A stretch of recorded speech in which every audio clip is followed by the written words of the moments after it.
Yo, what's going on, everybody? This is Nothing But Bangers, aka MBB, aka Bangers, aka we've got new cards, which I'm sure you've seen, and it's time to cook. It's time to get in the kitchen.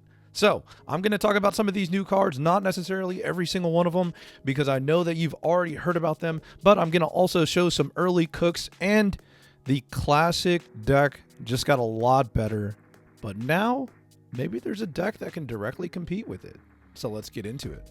Earlier today, we got supposed leaks that were considered to be spoilers for the upcoming mini set that should be releasing later in a few hours, which I will be live streaming. So definitely come hang out, come tune in, and I'll probably go for a while as well. So definitely come check that out. But we got wind of these cards that are supposedly coming, and I'm going to talk a little bit about them as well, but I don't want to talk too much because I know that you guys have seen them already. So I'll just point out a couple ones, and then we'll kind of look at some of these different deck lists. Kind of like the linking piece to some synergies. The card itself is relatively mid. When I say mid, I mean legitimately like it's decent. And it's got 140 HP, which is able to survive a lot. Notably, with a giant cape, it gets into 160 HP, which is decent as well. The ability says this Pokemon cannot be affected by any special condition, so you can't put it to sleep, you can't confuse it, but you can still put damage counters on it, or, you know, in terms of like Greninja, you can still do that. And obviously, Druddigon still impacts it, but, you know, keep in mind, it's special effects. Now, or special conditions. Now, the attack is kind of interesting. It's 3 colorless energy, which means Manaphy, Dialga can partner with it. And then it's got that 70 plus 20 for each of your bench Pokemon. And if you're playing cards like Dialga and Manaphy, that's some good synergy. Overall, I think the card is decent. And like the tricky part is you might have to play 4 copies of Arceus to really make sure that you always have that ability turned on, if that's kind of the way that you're going to be playing this deck.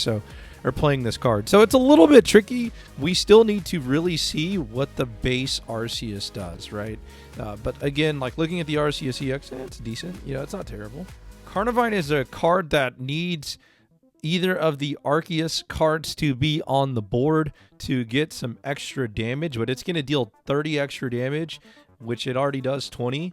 So this is going to remind a lot of people of Skarmory, but my question when it comes to this card is like, you know, if you're playing this card, I would kind of ask why you're playing like Exeggutor EX with like extra steps, right?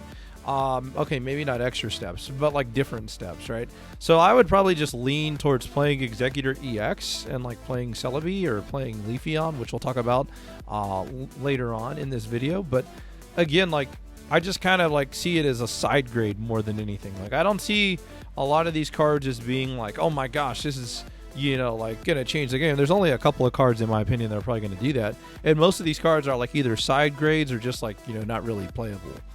Heatran is another one of those cards that gets some synergy with Arceus, and it's fascinating because part of me looks at this card and says, hey, it could be good because there's a lot of grass, right? But then part of me also is nervous about this card because there's a lot of Druddigon, right? So I look at this card, it's going to have to 2-tap Druddigon, and it's going to take a lot of damage potentially in doing that. I mean, we're talking about as high as 80 damage is going to be done to your Heatran if they have a Rocky Helmet on their Druddigon. Like, that's not good. I mean, it's just basically softening it up to where it's just going to get KO'd pretty much right after that, right? So that's one thing that worries me about this card, but I do think that there's some like cool applications, maybe with some good fire synergy, maybe Infernape, maybe Heatmore. But again, like, it's just kind of a card that I look at, and you know, it also doesn't pass the test of surviving Magnezone unless you have a giant cape on it. So there's a lot of things kind of working against this card, but I still, you know, am open to giving it a shot. They did Tyranitar dirty. That's it. Yeah, that's it. It's I mean, I'm not going to really sit here and waste our time. Crobat has some interesting potential. When you look at this card, it's got synergy with Arceus, right? So if it's in play, you're gonna get to deal 30 damage to your opponent's active Pokemon. So the reason why I brought up playing 4 Arceus versus just 2 is I would hate to get Crobat out and then I'm not able to take advantage of getting Crobat out because I don't have Arceus, right? Like that's my biggest fear with playing Crobat is like, oh man, I curved Crobat, and then you look around and you're like, yo, wait a minute, where's Arceus?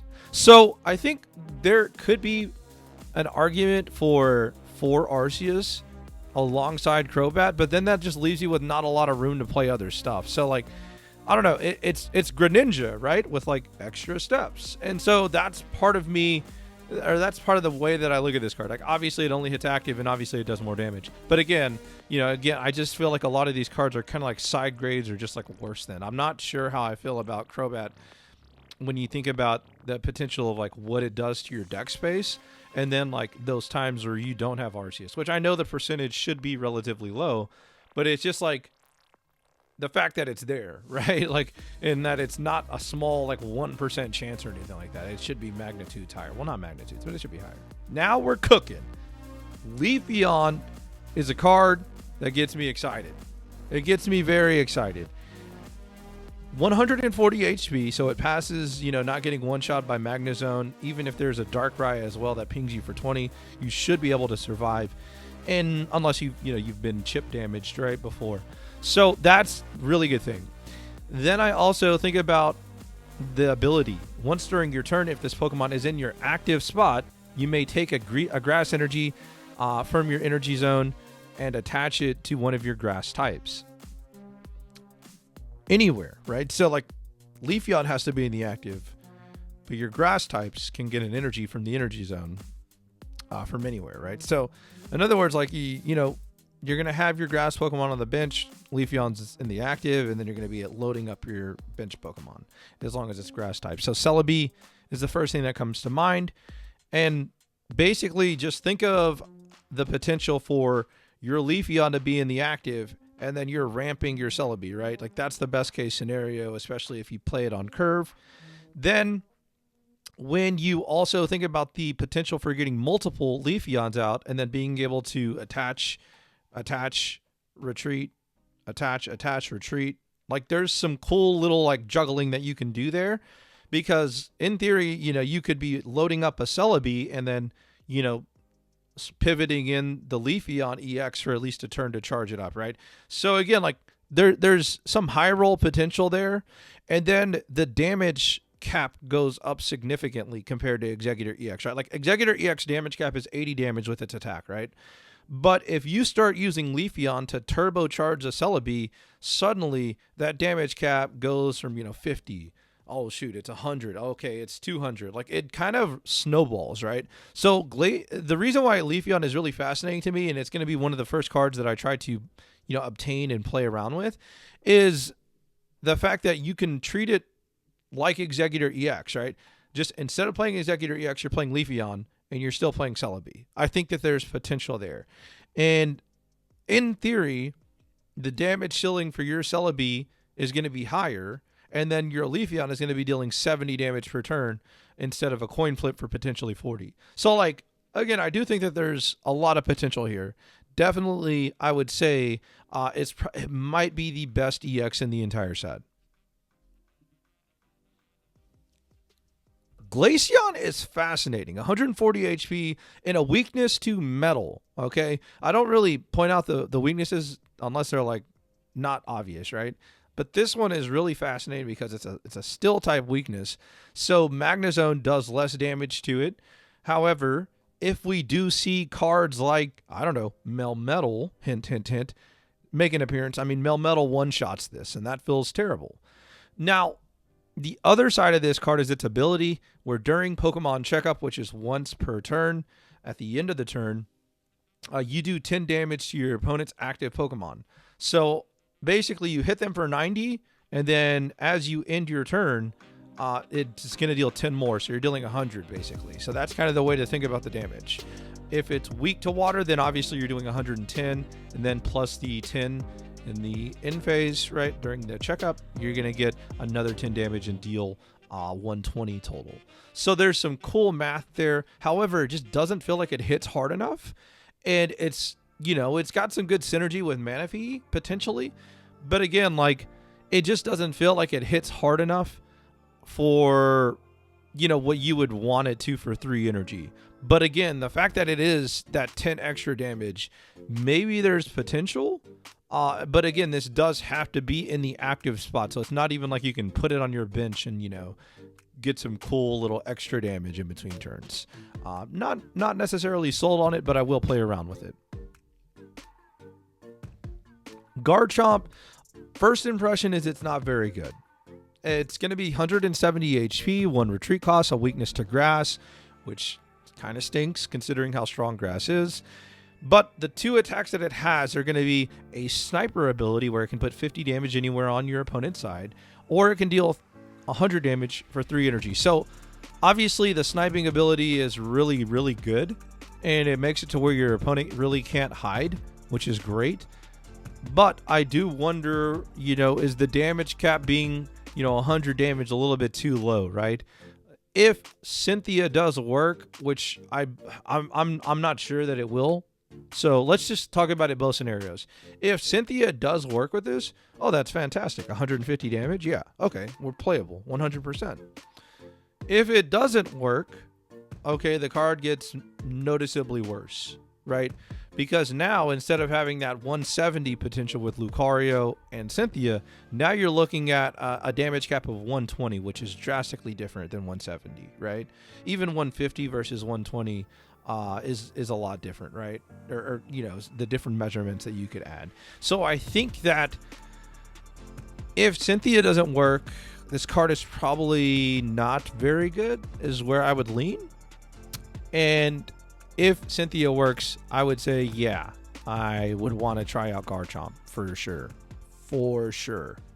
So that's kind of where I'm at with Garchomp. Yo, Probobass has a better mustache than me, and that's about as good as it gets. That's it. That's like the only redeeming factor for this card right now, in my opinion. I think this is a pretty bad card, not only because the retreat cost is massive, but because like it's low damage cap and it doesn't really have upside. That some other cards that are still stage 1s would have, right? Like it's 90 damage is comparable to Starmie EX, but Starmie EX can pivot out. It's got free retreat, and it does it for 2 energy. Then when you talk about Gyarados, well, Gyarados does way more damage, but it does have 4 energy costs, right? But it's got more bulk as well. So, like, Gyarados can sweep, whereas Probopass, I don't really see it sweeping a lot of decks unless they just brick. And, like, the thing is, if your opponent bricked, then your deck should win, like, no matter what. Like, so if you're playing better cards, you're going to win too, right? So, yeah, again, I just kind of look at this and I'm like not very impressed at all. Irida is a fine example of having to be careful about printing healing Pokemon cards because Exeggutor EX exists, right? If Exeggutor EX can play a healing card, you got to be on alert and ring those alarm bells. You better be on alert because the Mythical Island Execute allows you to play Irida, right? Now, I'm going to talk about it when we get to the deck, but that's the scary part about this card. Let's shove Exeggutor to the side now. Let's talk about the water Pokemon. Glaceon gets a little bit of an extra supporter here, and that's good, right? Because now your Glaceon is damage capped at 90 and then 10 during the, player checkup, so it's 100. And so you can survive potentially a turn longer because of cards like Irida. So that's like the upside, right? Then, you kind of take a look at some of the other water Pokemon. Okay, so maybe Articuno can survive a little bit longer. Maybe Palkia can survive a little bit longer. That's good. Maybe Starmie EX, right, can survive a little bit longer, get some extra damage in before it gets KO'd. So, like, all those cards have tremendous upside. Now, the thing is, Greninja is glassy in terms of, like, Irida might not have a big impact on your Greninja because it just gets one shot. But in the games where you can get value out of it, maybe the matchups, maybe that's good. But again, there's just so much Magnezone. But this card has a lot of potential. for right now and in the future. So definitely a pretty good card, and immediately, you know, Exeggutor EX seems like it got stronger. Adaman has a very interesting ability to heal, or it's not to heal, but to take 20 less damage if you're a Steel type Pokemon. So you play this card, now all of a sudden, no matter if they Sabrina your Pokemon, as long as it's a Steel type, it's taking 20 less damage. If you're playing Melmetal, you're talking about, hey, you have to deal over 40 damage to even hit me at all. Like, that's crazy. So that's really cool. Then you think about some of the other Pokemon. It's weird. It's weird. Like, I don't know how you pair Skarmory with this, because Skarmory wants to do more damage, right? So maybe the fact that it's staying alive an extra turn, it allows it to do extra damage. But, you know, again, like, it's a little bit tricky, because when you're playing aggro cards, you're typically not playing healing cards or damage prevention cards. Usually you're playing, you know, cards that increase your damage output, right? But in this scenario, you're thinking about playing an aggressive deck, but you're thinking about playing a defensive card. So it's a little bit strange, but because it's 20 damage and it could potentially allow your Skarmory to hit again, it's probably worth looking at and testing. So would you play it with Skarmory and Bastiodon? You know, you would say, yes, that's the natural fit. But I do see space issues in that deck. Then you think about, okay, what about Wormadon Skarmory? Maybe there's a little bit more space because you're cutting out of stage 2. But again, then you have to look at the fact that you're playing pretty, you know, only like 4 Pokemon, right? You're playing like, or 6 Pokemon total. So, you know, you're only playing 4 basics. So it's a little bit tough. But again, I do think this card is interesting, and I will try to play around with it for sure to see a little bit better of a gauge of how good it is. But right now, I'm not sure that it's a very good card. It seems like a kind of, like, again, like a side grade more than anything right now. As I mentioned when I was going over the card reviews, I did point out that I thought Irida could be played in the Exeggutor EX deck, and this would be my early variant of how I would play this deck. So I expect to see this deck week 1 of tournaments. Like, I expect to see this deck later on tonight, and I hope that I can play it. I hope that I can pull some Iridas. But basically the idea is there's 2 choke points, okay? So the first choke point is if you go first and you don't find a grass type energy, okay? So if you go first and your first energy is water, for example, because I would play both energy types, okay?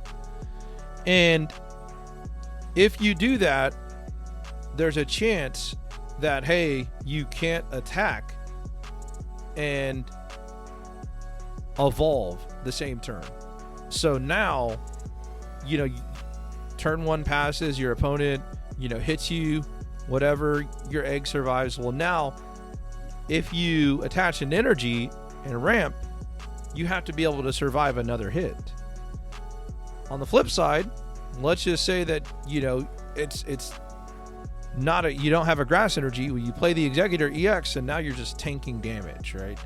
So, like, that's the tricky part of playing dual type.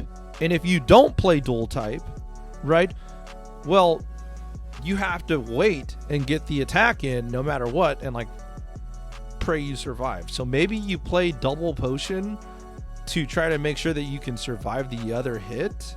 Like, maybe that's the thing that you do. But the other choke point is if you go second and you don't open up the execute. So if you go second and you don't have the execute in the active to ramp the energy, say you have Celebi, right? But now you draw for your turn and it's execute, and you can't switch it in. It's going to get KO'd, right? You're going to have the potential to get KO'd. So, like, that's what I mean by choke points, right? So, like, it has weird choke points where, like, if your opponent can deal the 50 damage or can deal the 70 damage, whether it's over 1 turn or 2 turns, like, you just put yourself in a really, really bad situation. And if you're unlucky, right, like, you don't get the correct energy, it could still put you in a weird scenario. But again, like, there is potential for this deck to just, like, have so much heal. And it's like, you know, you have to ask yourself, is healing for 40, which would be a total of 80 HP. Is that better than playing potions and never having to worry about those issues? Is that 40 damage over a game better? And like, who knows? Like, there could be games where you don't even have time to utilize all the healing, right?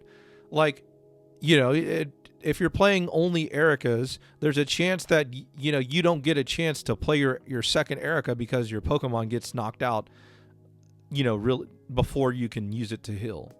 Like, to use the second one to heal, right? So, I don't know. It's really hard to judge, like, whether it's worth it, but I definitely will play around with it because, you know, being able to heal for 40 more damage potentially, and if you find a way to squeeze potion in, you know, you're healing for an additional 80 damage potentially, right? That might be where you really say it's worth it. So we'll see how this goes. And again, the test hands are solid. You know what I mean? Like, the test hands are solid. So, you know, it's going to be fascinating to see. And again, like, you'll be able to put your water energy on Celebi EX and still be able to deal massive amounts of damage as long as you find that grass type eventually. So, because again, like, it counts the total energy on Celebi, right? As I'm sure a lot of you, if not all of you, know. So again, a lot of cool potential here. And again, you're not losing that consistency of Exeggutor EX. It's more just an energy issue. But again, do you think you should fit in 2 potions, right? Like, that's the question. Should you fit in the 2 potions? So here's another way to play Infernape that basically allows you to say, hey, I'm going to use my Heatran as like maybe a pivot card, because if I have Arceus, it gets free retreat. Then it also gives me time to apply pressure for pretty cheap energy while I find my evolution line of Infernape.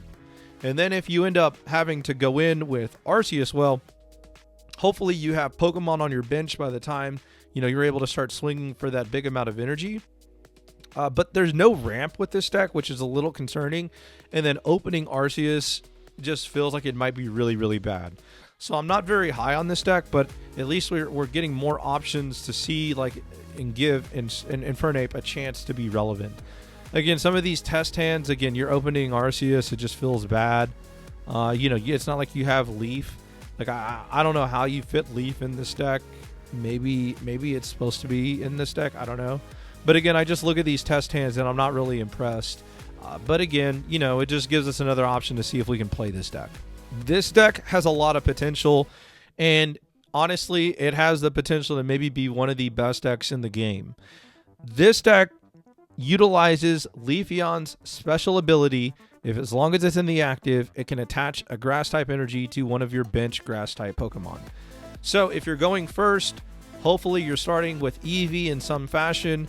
You're able to go ahead and maybe even have it in the active. You pass your turn if you're going first, right? Your Eevee most likely survives unless your opponent just Omega High rolls you with like Dawn, Darkrai. No, they can't even do that. Unless, like, I guess they hit double heads on the Sneasel. So, you know, you're most likely surviving that first turn and then evolving into Leafeon.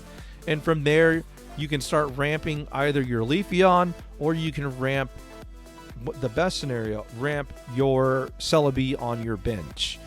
From there, you can choose to kind of stay in. Hopefully your Leafeon survives again. You can get another turn to ramp the Celebi.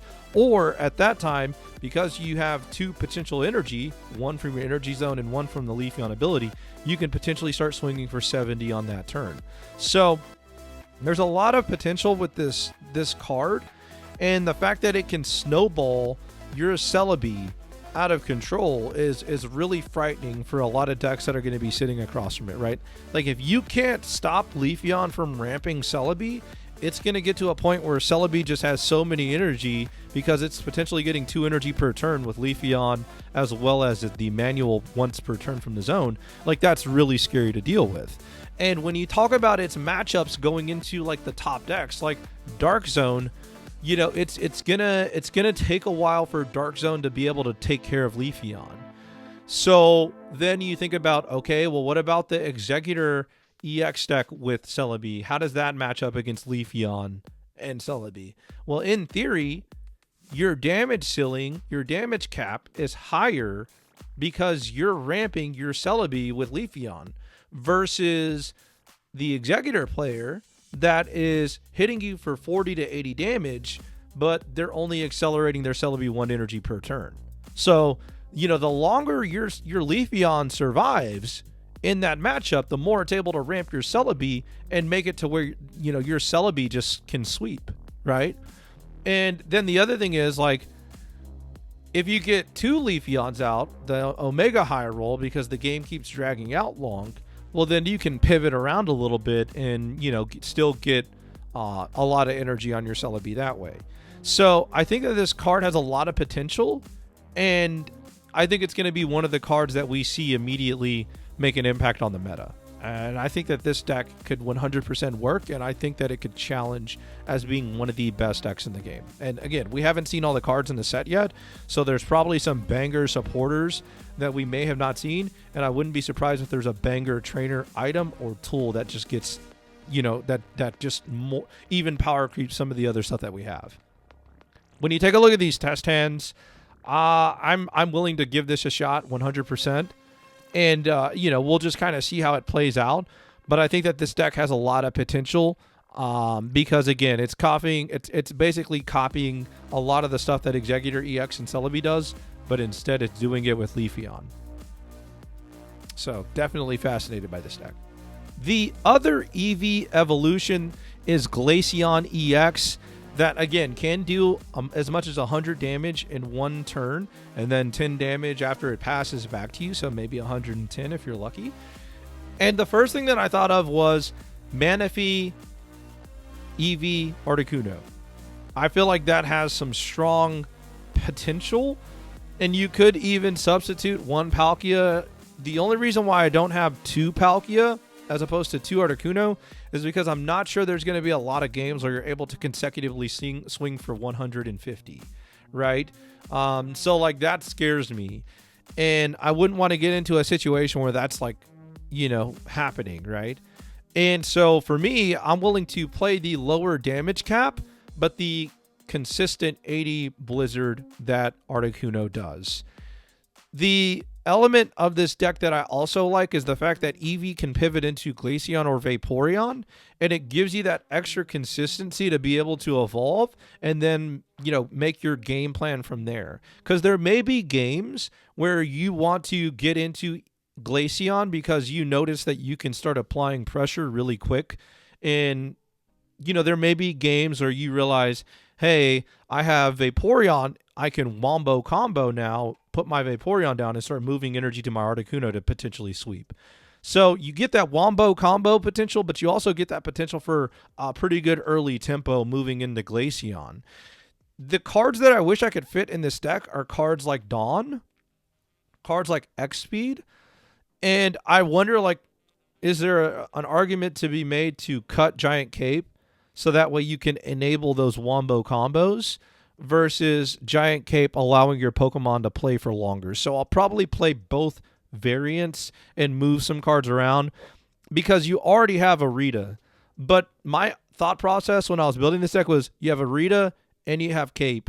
Your Pokemon can live very long, and maybe even there's scenarios where you heal out of range where Cyrus can't get to you. So, you know, it's going to be fascinating to see how players choose to use Irida.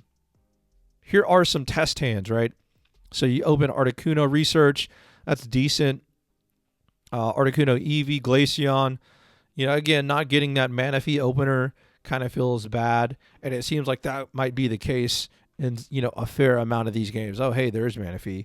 Yeah, so again, I'm not sure that this deck is going to, like, be top tier at all. In fact, I don't think it is looking at these hands.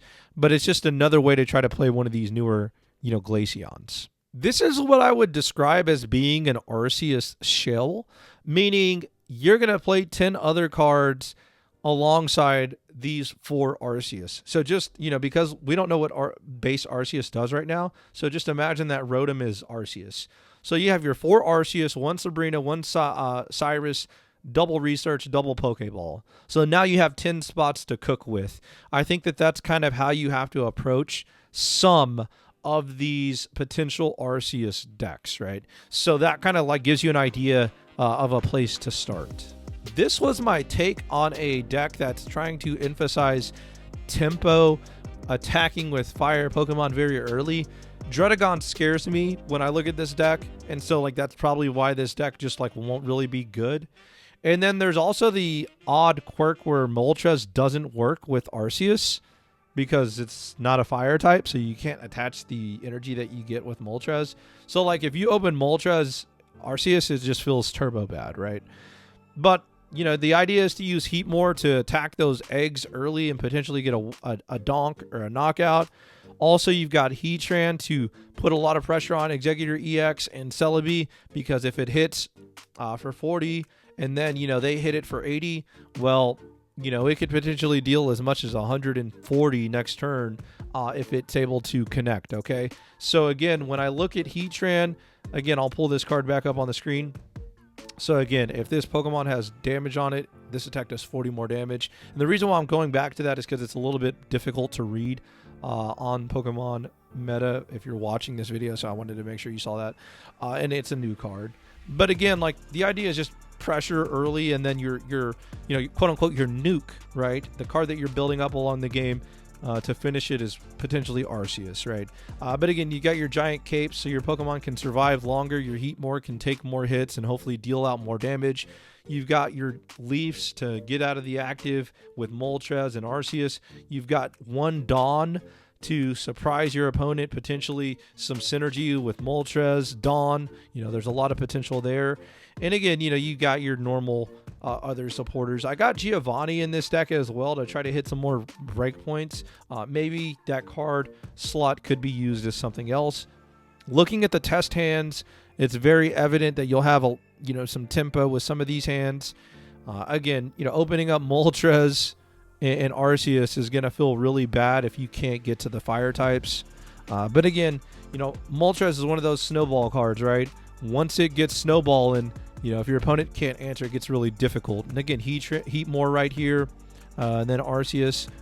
So, hey, hopefully you just don't have those games, like I mentioned, with Moltres and Arceus openers. And then if you open up Arceus, hopefully you're able to pivot out of the active relatively easy. So again, could be a fun deck. Top tier, I don't know. Again, survive. A lot of the stuff survives Magnezone, so that's good. But again, like, you know, Heat more and Heatran can both get one shot by Magnezone in a lot of scenarios. So might be too weak to Magnezone to be relevant. The last deck that I'm going to talk about, and again, I don't want to get into too many Arceus decks just because like we don't know what the base Arceus does, and we don't have a ton of cards as well. So like, you know, these are just some pretty generic concepts. As we get the rest of the cards, we'll really get to see what people think about these cards and, you know, the different combinations that you can string together with these cards. But I did want to talk about Melmetal Dialga simply because Adaman might make this deck better, right? The fact that you can now put Giant Cape, you can Potion, and you can prevent 20 damage is a little enticing if you think about the potential of when you have those games where you go second with Dialga in the active, right? And hopefully the way that the meta shapes out, you know, even if you open Meltan, maybe you get one turn to charge with Cape on. Hopefully you can survive just about everything. But the cool thing is, you know, you will get some synergy with Adaman helping your Melmetal potentially survive longer. So I think this deck has a pretty fascinating potential. You know, a lot of people will probably think, MBB, what about Bastiodon? What about Skarmory? And I think the issue is going to be deck space, right? I don't know how you fit all those cards into the deck. That's my big issue with playing the new supporter alongside Bastiodon and stuff like Skarmory and you know, Wormadon. Also the fact that it's like more supposed to be aggro than preventing damage. So looking at these test hands, again, it's really going to depend on what are you sitting across the table from. Are you sitting across the table from Druddigon? Because Meltan can farm it. On the flip side, if you're going first and opening Dialga, you're going to feel a little bit, you know, shorthanded, right? It's going to be a little bit tough to overcome some of those scenarios. But again, I'm open to giving this deck a try as soon as we get these new cards. Thanks so much for making it to the end of the video. I appreciate you guys and all of the support that you guys have continued to give my channel. I hope that you take time to drop a thumbs up, maybe leave a comment as well. And if you haven't, subscribed to the channel so that way you can get notifications when I post videos as well as when I go live, because again, I will be live streaming the release of this set. I look forward to seeing you there. And until next time, I will catch you later. Peace.